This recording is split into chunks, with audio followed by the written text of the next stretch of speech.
បងប្អូនយើងមានអានេះមីសួរបងប្អូននេះមីសួរគឺខ្ញុំស្រោះទឹកហើយណាបងប្អូនចាមីសួរហើយនឹងការ៉ុតហើយនឹងប៉េងប៉ោះណាបងប្អូនចាមីសួរការ៉ុតប៉េងប៉ោះហើយនឹងអានេះស្លឹកខ្ទឹមខ្ទឹមសហើយនឹងម្ទេសបងប្អូនចាដូច្នេះយើងយកប្រេងក្តៅអានេះប្រេងឆាបងប្អូននេះប្រេងឆាដែលយើងក្តៅឡើងក្តៅហ្មងយើងយកមកចាក់ពីលើបងប្អូនដែលយើងក្តៅពងក្តៅយើងយកមកចាក់ពីលើអញ្ចឹងរួចហើយយើងលាយមែនបងប្អូនយើងលាយគ្រឿងណាយើងដាក់ស្ករបន្តិចទៅចាយើងដាក់ស្ករយើងដាក់ស៊ុបខ្នុរនេះបងប្អូនស៊ុបខ្នុរហើយយើងដាក់អំបិលបន្តិចបងប្អូនភ្លក់មើលណាមករសជាតិប៉ុណ្ណាមកល្មមអញ្ចឹងណាចាហើយនឹងយើងដាក់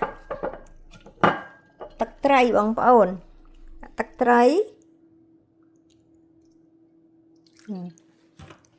យើងដាក់ទឹកត្រីហើយនឹងទឹកខ្មេះបងប្អូនខ្ញុំប្រើទឹកខ្មេះប៉ម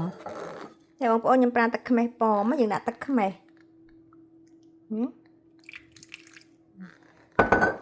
ហើយយើងកូរវាបងប្អូនយើងភ្លក់មើលមកល្មមណាមកល្មមរសជាតិដែលយើងប្រៃជូរផ្អែមអញ្ចឹងបងប្អូនដូចយើងលីទឹកញោមអញ្ចឹងណា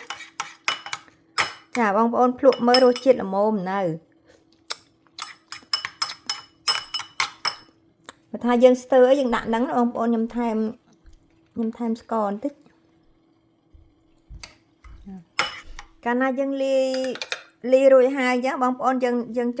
ថាយើងបានរសជាតិប៉ុណ្ណឹងហើយយើងយកមកស្រោចពីលើនេះបងប្អូនចាយើងយកមកស្រោចពីលើហើយយើងច្បល់វាណាបងប្អូនដូចយើងញោមអញ្ចឹងបងប្អូននេះបានន័យថាយើងញោមមីសួរបងប្អូនរួចរាល់ហើយបងប្អូនរួចរាល់ហើយនេះគឺយើងដាក់ជីហើយយើងដាក់បើសិនតែយើងស្ទើរគ្រឿងទៅក្រៅយើងថែមម្លែណាបងប្អូនអាក្រហមហ្នឹងគឺពងត្រីបងប្អូនក្រហមហ្នឹងគឺពងត្រីយើងដាក់ពងត្រីចូលទៀតអូឆ្ងាញ់បងប្អូនឆ្ងាញ់មកបេនបងប្អូនសាកមើលបងប្អូនធ្វើងាយ